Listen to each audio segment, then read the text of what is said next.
Coming up on We Talk News this week, is safe banking for the cannabis industry on the U.S. Senate agenda? Just don't expect legalization or descheduling anytime soon.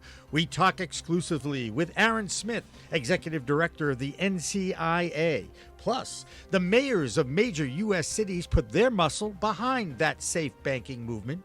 And state reform takes a hit in Delaware but makes progress in North Carolina. Dutchie, a leader in the dispensary CRM tech space, has a major layoff with 7% of its workforce sent home with pink slips. State-by-state reports, including New York, where the Senate there passes a bill mandating health insurance reimbursement for medical marijuana users. All that and more on We Talk News with Alaina Pinto, next. Cannabis Media original content is supported by Salient Systems, your trusted name in video surveillance for the cannabis industry, and by Revolutionary Clinics, Massachusetts' #1 medical dispensary where the patient comes first, and by Accounting Buds, CPA services for the cannabis industry, and by stylighting.shop. Log on today to get your grow kit. We are Pro Cannabis Media.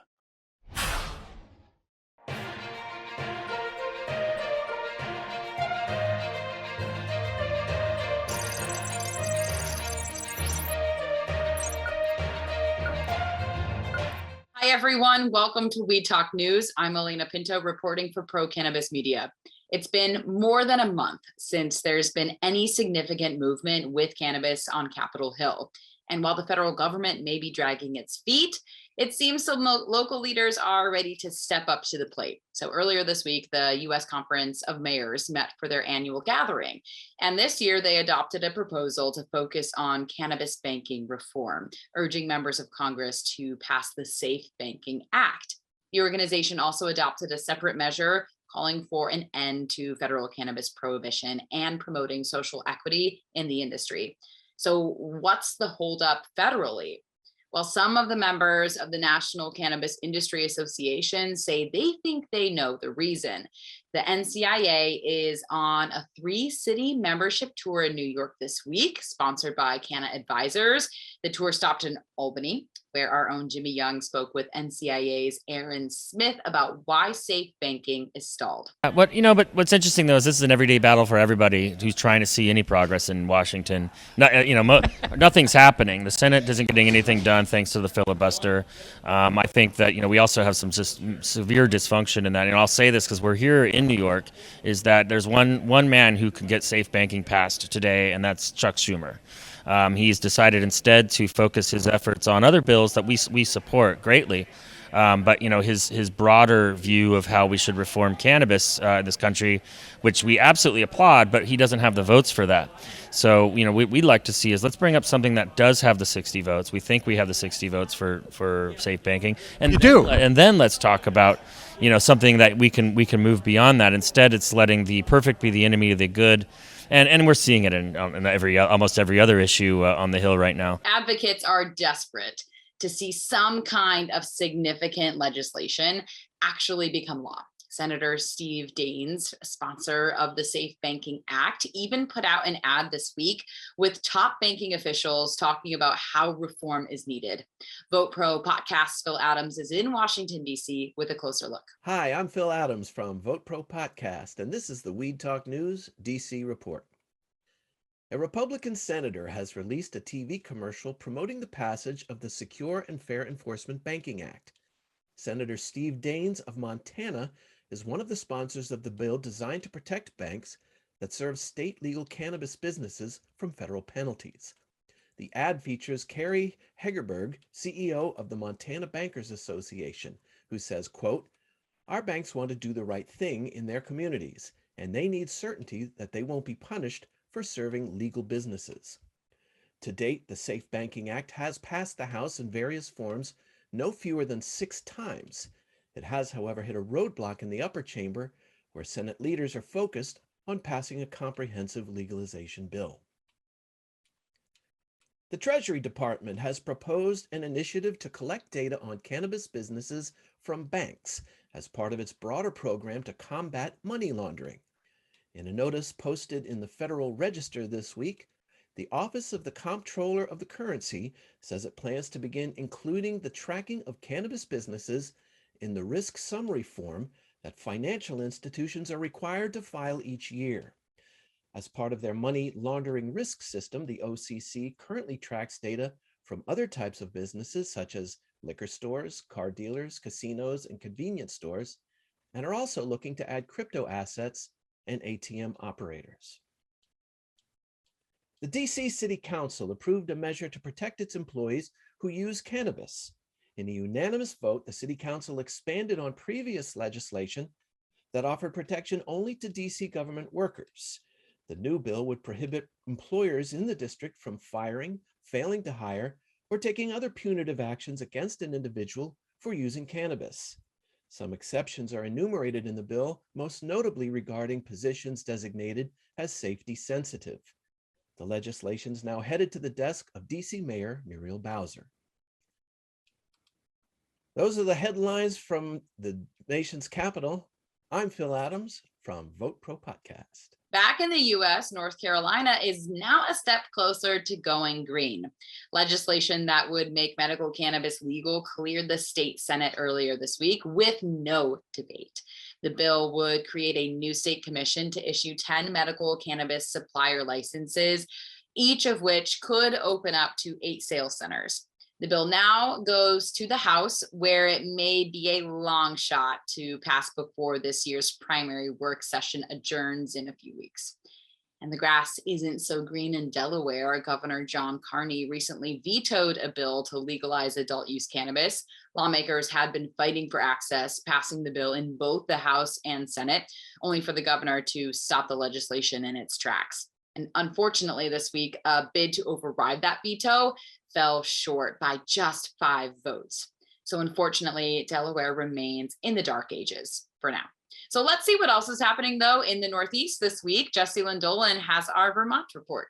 I'm Jessilyn Dolan from Nurse Grown Organics and Vermont Cannabis Nurses, and this is the Weed Talk News Vermont report. Last week, Governor Phil Scott signed an omnibus bill into law that covers a variety of cannabis-related concerns, including regulating small cultivators as farming, which allows for sales tax exemptions. It also makes employee identification cards transferable throughout the Vermont cannabis industry and lets licensed cultivators sell seeds and clones to other licensed cultivators and wholesalers. The bill also states that cannabis flower can be in child deterrent packaging rather than child resistant.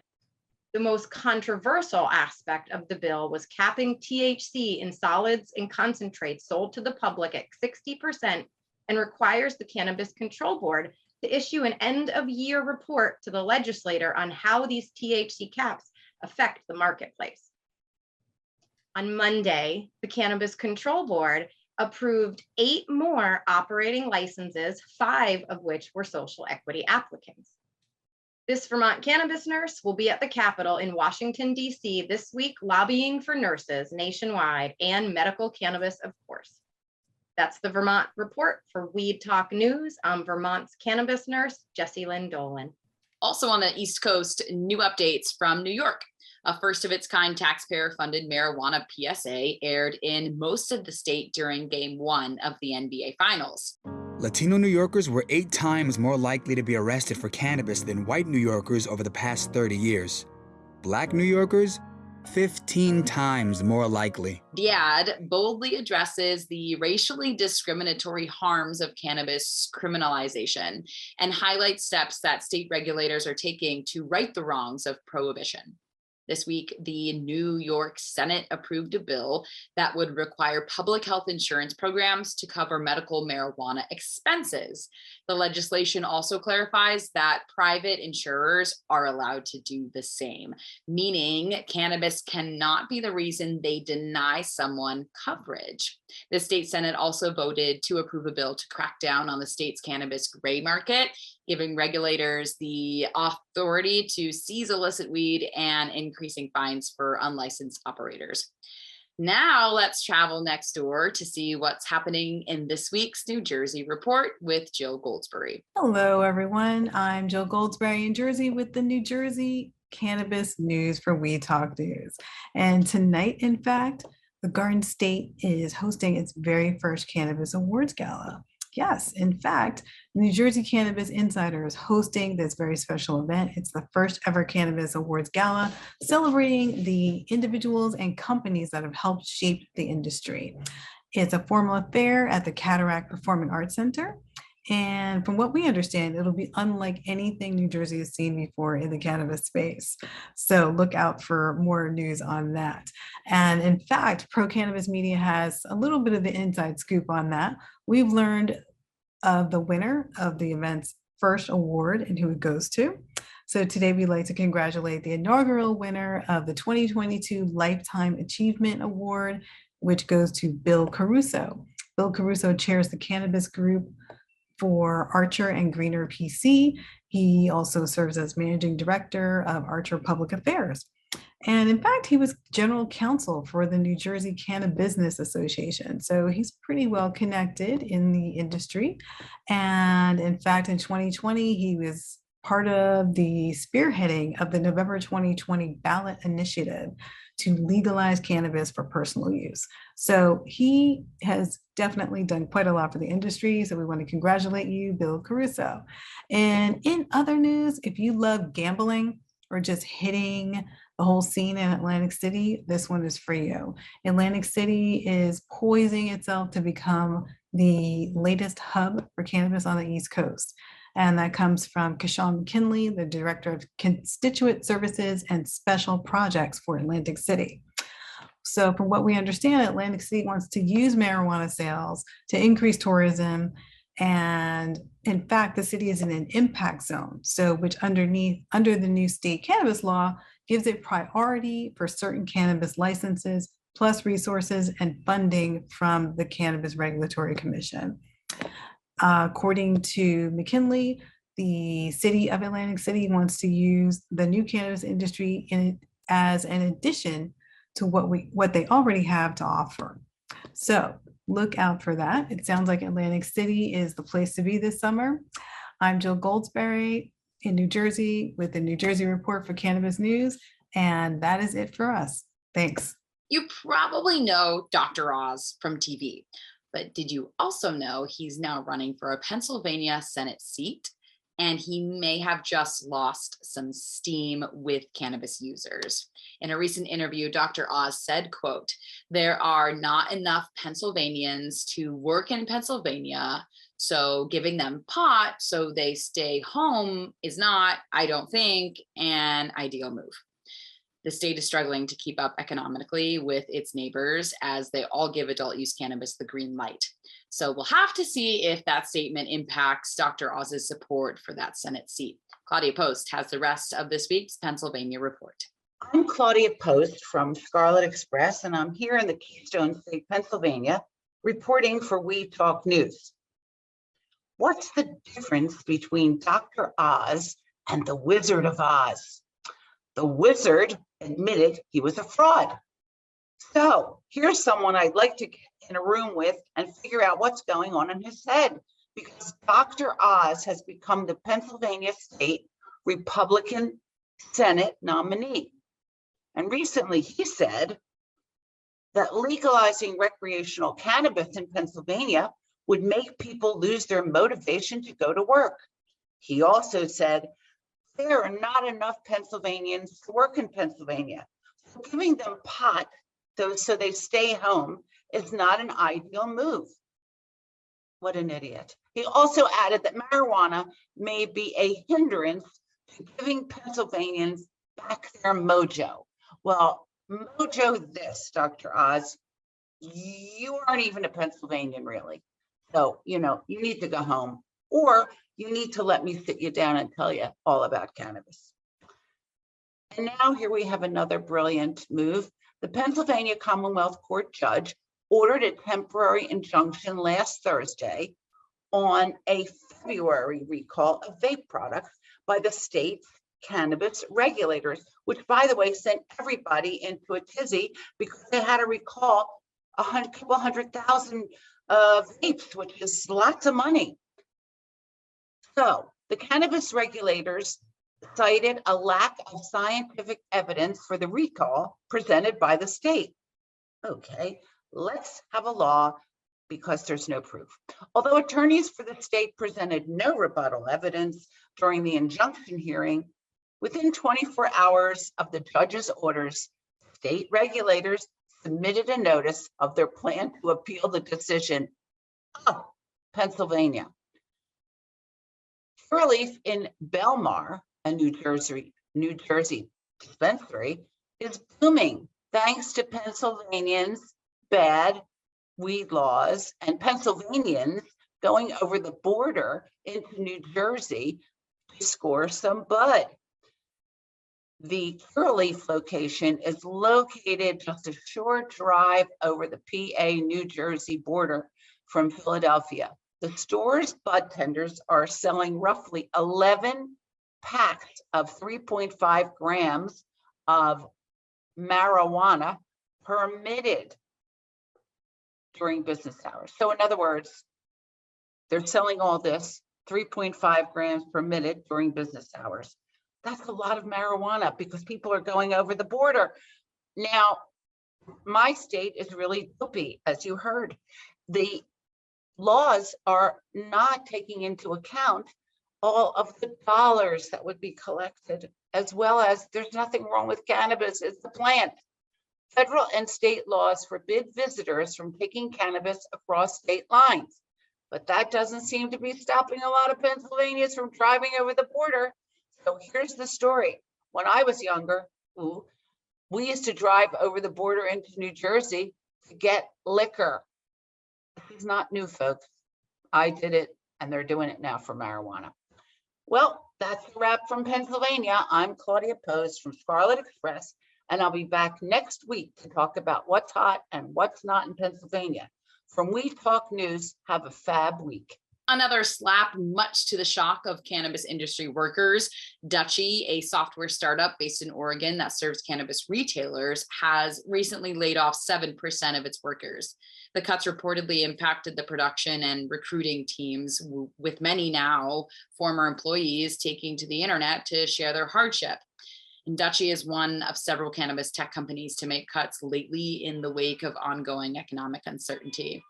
On the other end of the spectrum, there's another company expanding its efforts. Planet 13, one of the country's largest retail chains, continues to grow out of this world. The company has announced a third store to open in Florida, with plans to open 3 more and aiming to target underserved areas. Heather Allman has more in this week's Florida Report. Thank you, Alaina. Here with your weekly Florida Report from We Talk News, I'm Heather Allman from Cannabis Law Report. On Tuesday, members of Truliev's senior management team purchased newly available company stock for $14.45 a share. CEO Kim Rivers acquired 14,000 additional shares this week, totaling $202,000, bringing her total ownership to just under 2.5 million shares. In addition, Trulieve CFO Alex D'Amico acquired 1,500 shares, and President Steve White bought 7,000 shares. In recent days, 9 administrative staff members have purchased a combined total of 31,650 shares of Trulieve. Trulieve shares were up 5% on Thursday, but overall the stock has lost 43% of its value in 2022. Notably, there have been very few published research articles investigating medical students' perceptions of cannabis. By perceptions, the study is referring to the students' attitudes towards the benefit of cannabis as a medicine, concerns for potential adverse effects, and willingness to prescribe it to patients in future practice. For the purposes of curriculum enhancement, a new study by Robin Jacobs and Michael Kane investigated and assessed the student perceptions of cannabis. Between January and March 2022, quantitative data was collected from 526 medical students enrolled in a large unnamed medical school in Florida using a voluntary electronic survey. The 32-item questionnaire investigated medical student perceptions of cannabis anonymously and quickly, taking a mere 10 minutes to complete. Using principal component analysis, 3 factors were identified that the current cannabis curriculum does not cover. Number 1, perceived knowledge of medical cannabis. Number 2, concern for possible adverse effects such as potential for misuse or dependence. And number 3, attitudes about cannabis having an acceptable role in medicine. which examined factors like the willingness of future physicians to help patients access cannabis, the importance of obtaining cannabis training in school and residency, and the benefits of cannabis for certain health conditions. According to the researchers, the study's findings are uniquely valuable for identifying the future educational needs of medical students and other health professionals regarding cannabis, and this should serve as a foundation for future cannabis curriculum research. In other news, veterans are self-medicating, according to Ryan Morales, who is a Democratic candidate for Florida Agriculture Commissioner. As part of his platform, Morales vowed to push Florida to legalize psychedelic drugs for medicinal purposes, much like medical cannabis in 2016, which Morales currently uses. According to a new interview with Florida Politics, he believes the emerging clinical research on psychedelics such as magic mushrooms demonstrates powerful medicinal potential, especially with symptoms of mental illnesses which directly affect thousands of veterans, such as polytrauma and PTSD. Morales wants to make sure that Florida legalizes psilocybin from mushrooms and psychedelics for medicinal use in order to, quote, help your police, your vets, and people who deal with traumatic incidents on a daily basis, such as EMTs and first responders. Morales is a tech entrepreneur from Claremont with a long shot candidacy for Agriculture Commissioner. He's one of two Democrats who's filed just last month, with hopes of succeeding Democrat Nikki Fried, who is running for governor instead of re-election. He has run unsuccessfully twice for the Florida House in Lake County and has pressed for expanded legalization of cannabis in all of his campaigns. He's currently working to visit all 67 counties in the state and reports the best conversations he's had with constituents have been about full cannabis legalization and psychedelics. That's a wrap for the We Talk News Florida Report. I'm Heather Aarom from Cannabis Law Report. A new partnership in the Bay State, bringing weed right to your front door. Lantern, a cannabis e-commerce marketplace and delivery platform, is teaming up with Doobie, a woman-owned company which will use its licensed depot location to help Lantern fulfill delivery orders. Ron Marshalsea has much more from Massachusetts this week. I'm Ron Marshalsea for We Talk News. This is the Massachusetts Cannabis Report. There might be a new dispensary opening up at the Long Wharf in Boston. This idea won a vote of support from an aldermanic committee that greenlit the legal sale of marijuana where the new dispensary hopes to move into, the soon-to-be former home of the Long Wharf Theater. The vote came Tuesday night at a Board of Alders Legislation Committee meeting, which was held in the aldermanic chamber on the second floor of City Hall. Keep in mind, though, Tuesday's vote does not mean that any cannabis company will definitely set up a dispensary on Sargent Drive, but it does make it more of a possibility. Lantern, an e-commerce marketplace and delivery platform, announced that they have partnered with Doobie in Massachusetts. Doobie is a customer-centric cannabis delivery service and a woman-owned platform and certified economic empowerment priority applicant through Massachusetts CCC. Meredith Mahoney, co-founder and CEO of Lantern, was quoted as saying, "Working with an innovator such as Erica Kennedy of Doobie is truly a privilege, and we are excited to see how we can expand delivery service within the Massachusetts area. Doobie is an ideal partner as we expand our presence throughout the state because of its commitment to improving the communities it serves. Every purchase of its diverse product is used to support Doobie's Positive Impact Plan, which supports local communities who have been disproportionately harmed by the war on drugs. Doobie will directly fulfill delivery orders placed on LanternNow.com through its licensed depot, and customers in 150 zip codes throughout the Bay State will have access to quality national and local brands. And finally, Commonwealth Alternative Care will be opening a nude medical dispensary in Cambridge. Their new shop, located at 1385 Cambridge Street in Ingham Square, will offer a wide selection of products from their house brands, including flower, concentrates, edibles, and topicals. That's this week's Massachusetts Cannabis Report. For We Talk News, I'm Ron Marshalsea. Bay State Cannabis Report is supported by Holyoke Cannabis, Holyoke's finest cannabis recreational experience.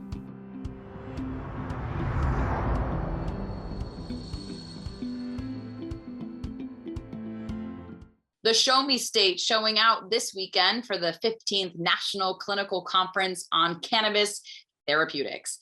Patients Out of Time is an organization that's been providing science-based education about cannabis therapeutics for medical professionals, caregivers, patients, and the public for more than 25 years. And our own Brandon Jones is at their event with this week's Missouri Report.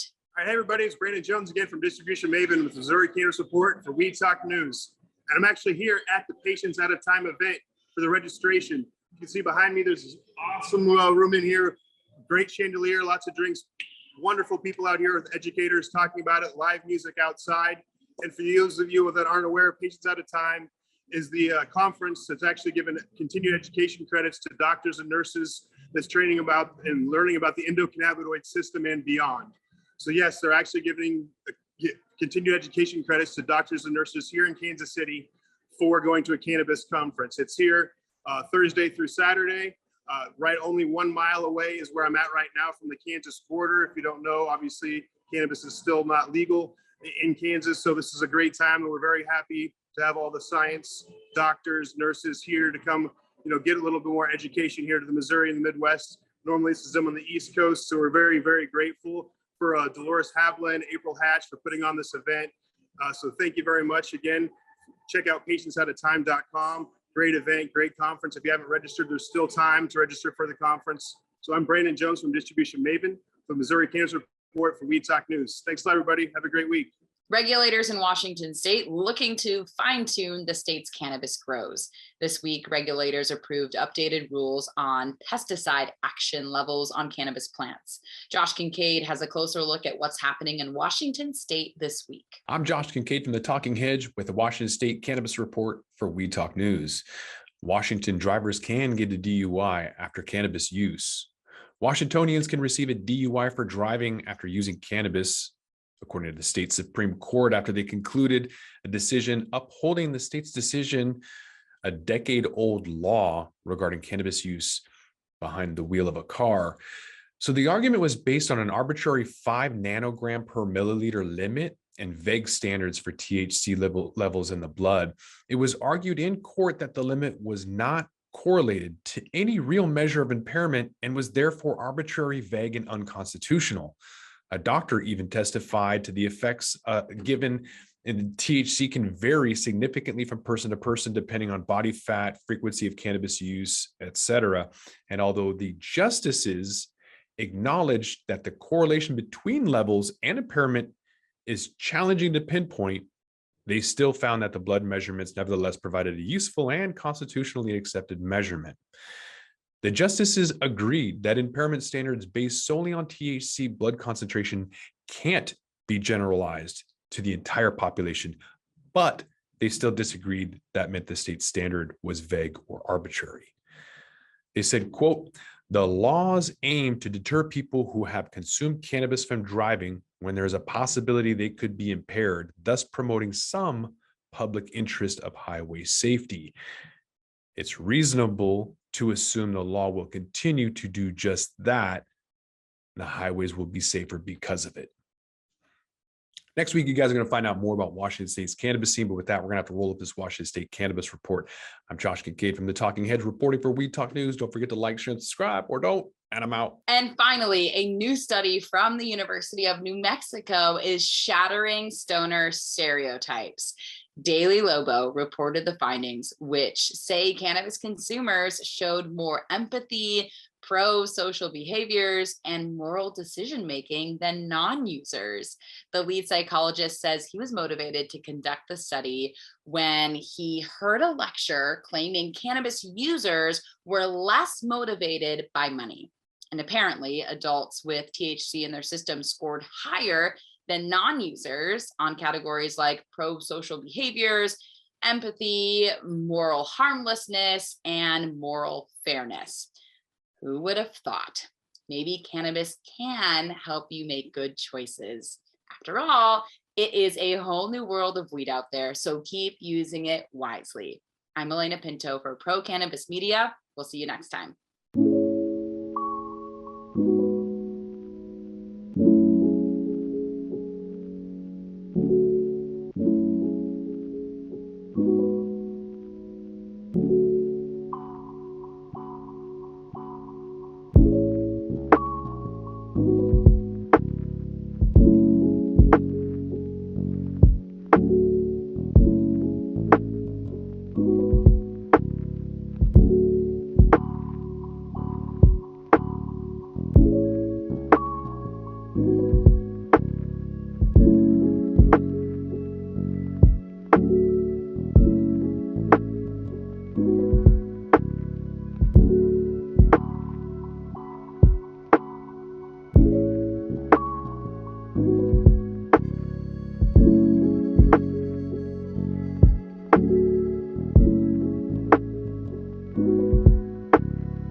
Weed Talk and In the Weeds are two productions of Pro Cannabis Media supported by Revolutionary Clinics, one of the top medical cannabis dispensaries in the Massachusetts area, now with 3 locations in Greater Boston, 2 in Cambridge and 1 on Broadway in Somerville. Rev Clinics has a patient-first mission. They will customize your needs as a medical patient with the proper titration and combination of strains, flavors, and products. Rev Clinics, where the patient comes first.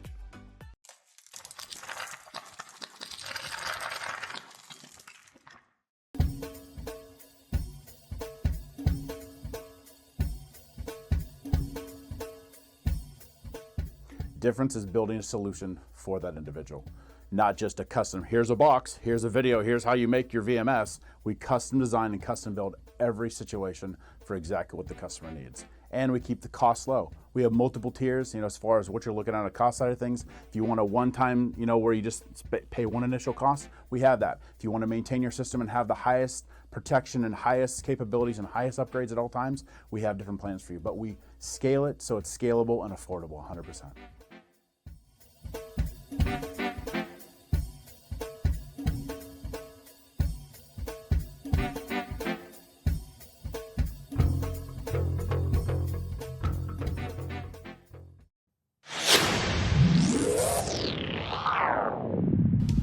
Hey, you want to grow your own plants? Check out Style Lighting's Grow Kit. It has everything you need to become an expert home grower and bring the power of the sun indoors. Style Lighting uses TCP's high-powered commercial LEDs that deliver twice the output in the market. The Grow Kit has a grow bag, a timer, chains to hang the light, and of course the best in the business lighting system by TCP. Check out stylelighting.shop for more information.